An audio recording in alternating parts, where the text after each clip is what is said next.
कोविड-19 की वैक्सीन का सभी को इंतजार है और भारत में बड़े पैमाने पर इस पे काम चल रहा है। और जो नाम सबसे ज्यादा चर्चित है और जहां से उम्मीद है कि सबसे पहले वैक्सीन आने वाली है, वो है पुणे का सीरम इंस्टीट्यूट ऑफ इंडिया। हमारे साथ में मौजूद हैं डॉक्टर मोहन गुप्ते, जिन्हें कि पब्लिक हेल्थ और एपिडेमियोलॉजी में काम करने का करीब 40 साल का अनुभव है और ये सीरम इंस्टीट्यूट से भी जुड़े रह चुके हैं।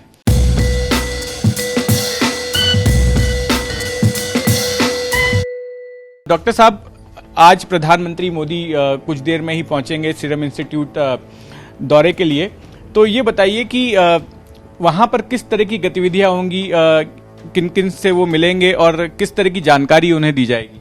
प्राइम मिनिस्टर यहाँ पर आ रहे हैं, बहुत बड़ी घटना है और उनका जो इंटरेस्ट है इसमें कुछ तो ये कोविड-19 के बारे में और जिस तरीके से हम गुजर रहे हैं 2019-20 से, उससे काफ़ी परेशानी हो गई, इकोनॉमिक लॉसेस काफ़ी हो गए, लोगों को काफ़ी नुकसान हो गया, काफ़ी मॉर्टेलिटी भी हो गई। तो ये सब दूर करने के लिए हमें जल्दी से उपाय करने की ज़रूरत है और ये सब करना है तो हमें वैक्सीन की ज़रूरत है, क्योंकि अभी दवा तो कुछ है नहीं ऐसी कि जिसके ऊपर हम डिपेंड कर सके, इसलिए वैक्सीन की ज़रूरत है।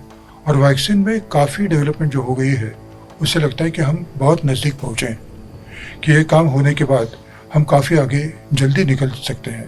डॉक्टर साहब, मेरी एक स्पेसिफिक जो कोविशील्ड नाम की ये जो वैक्सीन जो सीरम इंस्टीट्यूट डेवलप कर रहा है, वो किस स्टेज तक पहुंची है, एक आम आदमी की भाषा में आप समझाइए, और कब तक वो आम लोगों को उपलब्ध हो पाएगी। ये जो वैक्सीन है जो सीरम इंस्टीट्यूट ने बनाया है, वो ऑक्सफर्ड, एस्ट्राजेनिका, इन लोगों ने पहले बनाई। ऑक्सफर्ड में पूरी डेवलपमेंट हो गई, उसके बाद एस्ट्राजेनिका उसमें आ गया, उसके बाद उन्होंने कई जगह पर सारे जग में जहाँ जहाँ से ये वैक्सीन बन सकती है बड़े पैमाने पर, उन लोगों से कांटेक्ट किया। सीरम इंस्टीट्यूट सारे विश्व में सबसे बड़ा वैक्सीन प्रोड्यूसर है, तो सीरम को तो डालना ये मुश्किल है, सीरम के साथ काम करना ही पड़ेगा। वो नहीं आते हैं तो पूरी हमारी ये हो ही नहीं सकती, जो हमें वैक्सीन की ज़रूरत है वो निभा नहीं सकते, तो सीरम के साथ तो करना ही पड़ेगा। अब ये जो काम ऑक्सफर्ड और एस्ट्राजेनिका ने किया है, उसमें फेज़ 1, फेज़ 2, फेज़ 3 ये सब चल गए। फेज़ 1, फेज़ 2 तो पूरे हो गए, उनके रिजल्ट्स भी उन्होंने पब्लिश कर दिए। उसके बाद फेज़ 3 का काम शुरू हो गया, उसके इंटरिम रिजल्ट्स उन लोगों ने बोल दिए हैं अभी।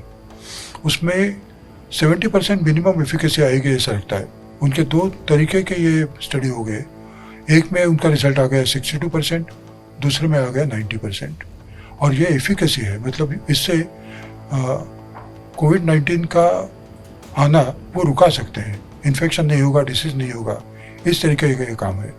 तो ये विदेशों में हो रहा है अभी, ये हो गया साउथ अफ्रीका और ब्राज़ील में, यूके में कुछ हद तक और यूएसए में। तो ये रिसर्च जब आएंगे पूरे, वो कुछ दिनों में आ सकते हैं अभी, क्योंकि इंटरिम रिजल्ट्स तो आ ही गए और जो उनका टारगेट है उससे वो काफ़ी नज़दीक पहुँचे हैं। तो मुझे लगता है 1 हफ्ते 10 दिन में उनके रिजल्ट्स आ जाएंगे। लेकिन जो भारत में ट्रायल हो रहा है उसका, वो रिजल्ट्स देख के भारत में उसका इम्प्लीमेंटेशन होगा। उसके लिए हमें यहाँ पर फेज़ 3 करने की ज़रूरत नहीं होती। हमें ब्रिजिंग स्टडी अगर हम करते हैं तो उस तरीके का स्टडी सीरम इंस्टीट्यूट कर रहा है अभी। सीरम इंस्टीट्यूट में जो स्टडी होगा उसमें सिर्फ 1600 लोगों का स्टडी होगा। उसमें ये टॉक्सिक है, उसके हार्मफुल इफेक्ट्स कोई नहीं है, ये पहले देखा जाएगा।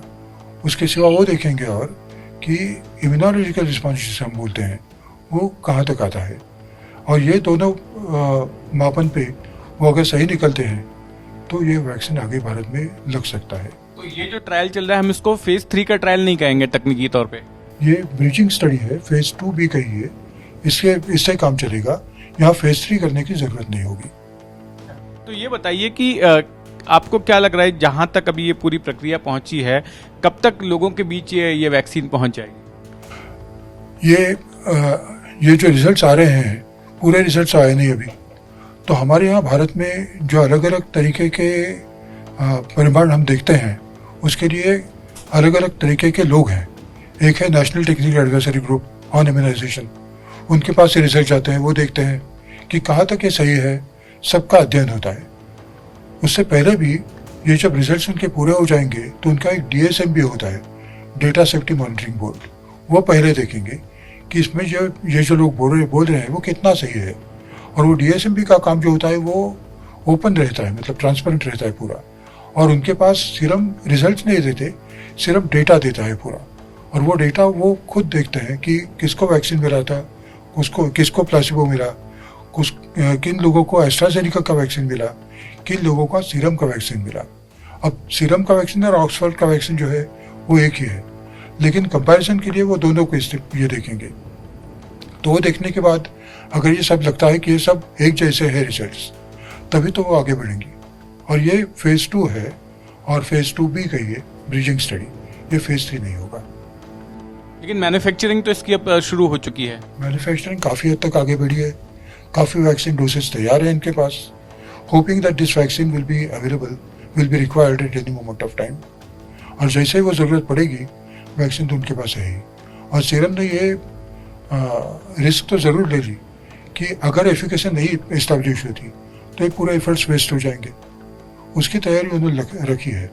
लेकिन ऑक्सफोर्ड का जो जिस तरीके से काम हुआ, जिस तरीके से उनको एनिमल स्टडीज़ के रिजल्ट्स मिले, जिस तरीके से फेज 1 फेज 2 के रिजल्ट्स मिले, उसमें प्रॉमिस तो काफ़ी मिला। वो देख के सीरम को आगे बढ़ने में फुर्ती तो आई गई और डोसेज भी पूरे तैयार कर लिया उन्होंने।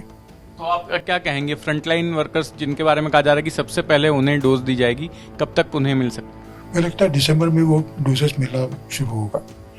ये अगर मान लीजिए कि पूरी एग्जामिनेशन होने के बाद ये वैक्सीन ठीक है ऐसा लगता है, तो इमीडिएटली दिसंबर में ये काम शुरू हो जाएगा, mid December, end of December.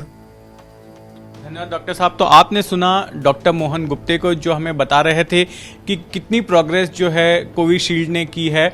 और जब PM आएंगे यहाँ पर सीरम इंस्टीट्यूट में, तो वहाँ किस तरह का इंटरेक्शन होगा उनका, किस तरह की जानकारी उन्हें दी जाएगी। कैमरामैन सचिन शिंदे के साथ जितेंद्र दीक्षित, ABP न्यूज, पुणे।